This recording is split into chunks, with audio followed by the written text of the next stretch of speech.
Combien de fois Dieu t'a-t-il montré quelque chose dans ton imagination que tu pensais être si merveilleux? Puis tu l'as présenté à ta famille et à tes amis, et tu l'as partagé avec eux, mais ils l'ont rejeté. Tu sais pourquoi ils l'ont rejeté? Parce qu'ils ne pouvaient pas le voir. Tu sais pourquoi ils ne l'ont pas vu? Parce que Dieu ne le leur a pas montré. Il te l'a montré. Dieu a mis cela dans ton imagination. Il ne le fait pas dans l'imagination des autres.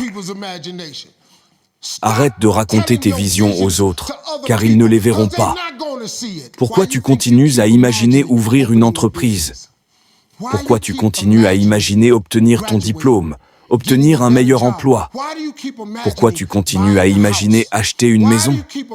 Pourquoi tu continues à imaginer conduire une très belle voiture? Pourquoi imaginer devenir riche un jour? Pourquoi tu continues à imaginer cela? Parce que Dieu te parle.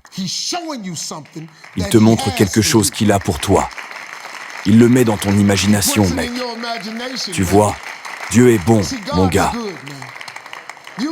Tu dois comprendre à quel point Dieu est bon. Il ne joue pas avec toi. Il est le vrai. Il t'a créé et il t'a même montré ce qu'il avait pour toi. Tu dois commencer à croire en ton imagination. Tu dois commencer à lui parler de ces choses que tu vois. Mais tu ne l'as pas fait parce que tu n'as pas demandé. Donc si tu as la vision, l'imagination, mais que tu ne le demandes pas à Dieu, que veux-tu qu'il fasse? Il te l'a montré. La foi sans les œuvres est morte. Alors maintenant, vous devez travailler. Vous tous assis ici, vous voulez une vie meilleure, n'est-ce pas? N'avez-vous pas imaginé une vie meilleure? Ok, à qui pensez-vous qu'il l'a montré? Il vous l'a montré. Pourquoi penses-tu qu'il te l'a montré? Parce qu'il veut te le donner. Mais si tu ne travailles pas, si tu ne le lui demandes pas, il ne peut pas te le donner parce qu'il nous a créés avec le pouvoir de choisir. Nous faisons des choix tous les jours. Si tu décides de devenir pauvre, je ne peux rien faire. Tu seras pauvre. Si tu décides de devenir riche aujourd'hui, qui t'en empêchera? Qui? Si tu décides de devenir riche, il te suffit de commencer.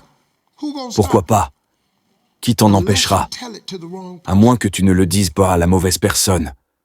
Maman, écoute-moi. Je vais devenir riche. Quelqu'un de riche dans cette famille?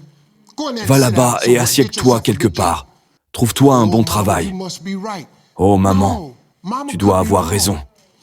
Non, maman pourrait avoir tort, parce que ce que tu as dans ton imagination, Dieu ne l'a pas montré à ta mère. Je suis désolé. Il te l'a montré.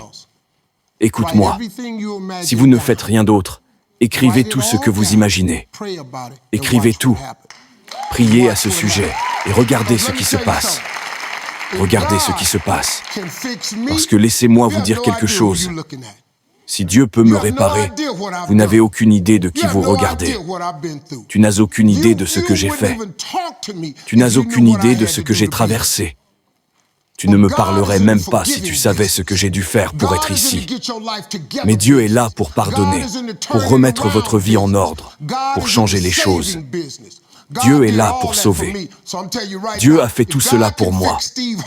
Alors je vous le dis tout de suite, si Dieu peut réparer Steve Harvey et le transformer en ceci, je parie qu'il peut vous transformer en cela. Très bien. Merci à tous.